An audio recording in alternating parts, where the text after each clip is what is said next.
Hey YouTube people, my name is CoolPaws96 and today I have some bad news.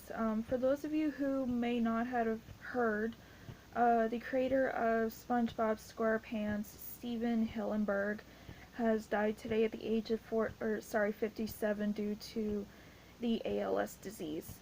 Um, it, yeah, I knew that he was battling the other term for the name Lou Gehrig's disease, named after the famous baseball player Lou Gehrig, who had ALS way back when. He was diagnosed with it March of last year, back in 2017, and unfortunately he lost the battle to ALS this week.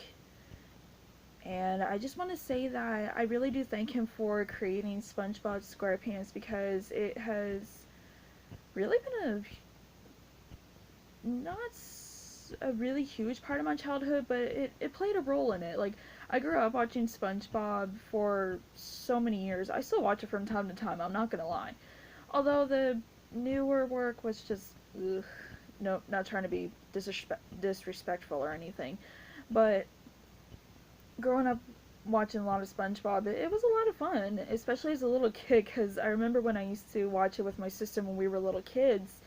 We never really liked Squidward all that much, and I know we're probably not the only ones who did at the time, but as we got older, we related a lot more to Squidward than SpongeBob, and I pretty much became Squidward. Not a good thing, not always a good thing. But, I just really want to say thank you to Steven Hillenburg, and I am so sorry if I'm saying his last name wrong, I really don't mean to. But I just want to say thank you to Steven for creating such an iconic series and to playing such a huge role in so many people's childhoods and still continuing to do so today. And it's almost been 20 years since SpongeBob has been on TV. Almost 20 years. Can you guys believe that? Like, I remember back in 2009 when it was the series' 10th anniversary, they were doing like this really big, huge thing at the time, and it was just a couple months shy before I turned 13, actually. So yeah, but I really do hope that Steven is resting in peace now and he's in a better place, and I'm glad that he's not suffering anymore, because I don't like Lou Gehrig's disease. It's a horrible disease that nobody should have to go through. Granted, nobody should have to go through any disease in general, but unfortunately he ended up losing the battle too. Yeah. But again, I just want to say thank you so incredibly much to Steven for creating SpongeBob, and again for having such a really big part in so many childhoods from 1999 till the present day, almost 2 decades later. I don't think he really realized how iconic SpongeBob became until it blew up all over the place. And I mean that in the best way possible. But, I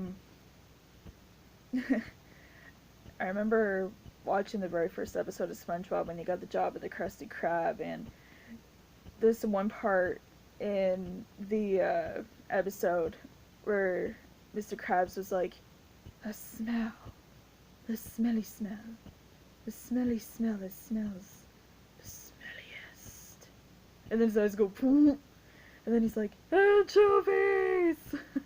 I don't know, I always like the anchovies in this series because they go, meat, meat, meat, meat, meat.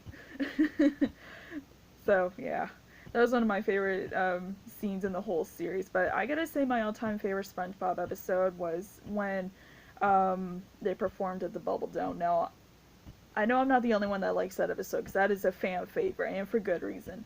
I always loved Squidward finally getting his sweet victory over Squilliam in this one because of how great of a performance SpongeBob and all the other characters did.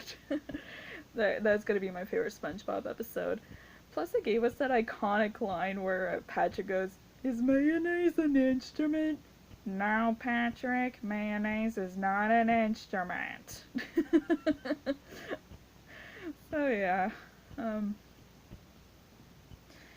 so as you can see, SpongeBob has brought a lot of joy into a lot of people's lives, and for some others, maybe not so much. I know my mom wasn't always a big fan of SpongeBob, mostly due to his laugh, which I can understand on that part because it does get annoying, and I am glad that they kind of addressed that in one of the episodes where Squidward forced SpongeBob to stop laughing, or he would lose his laugh box. Well, I shouldn't really say forced, but in a way it kind of was.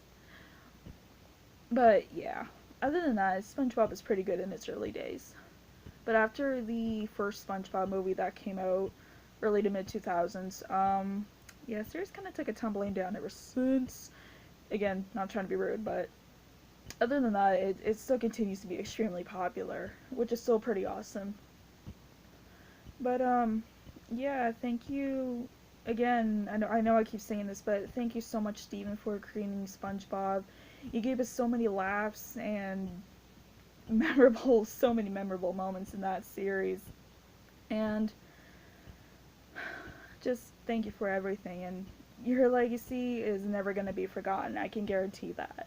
As long as SpongeBob is still kicking, you're never going to be forgotten. And I'm glad that you're not suffering anymore. I wish you never had to go through ALS, but there are times when you could just say, what can you do? And I hope I'm not sounding horrible when I say that. I really don't intend to go that way. But, yeah. But, I'm glad you're not suffering anymore, and I'm glad you're resting in peace now, and I'm glad you're in a better place. So, thank you so much, Steven Hillenburg, for creating SpongeBob and so many memorable moments and characters, and we're never ever gonna forget that. And I hope you make a lot of laughs up in heaven.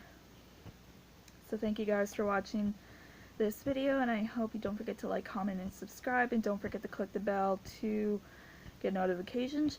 Ding. But yeah, I will see you guys in the next video, and again, rest in peace, Steven. You will never be missed. Bye, Steven. Bye, guys.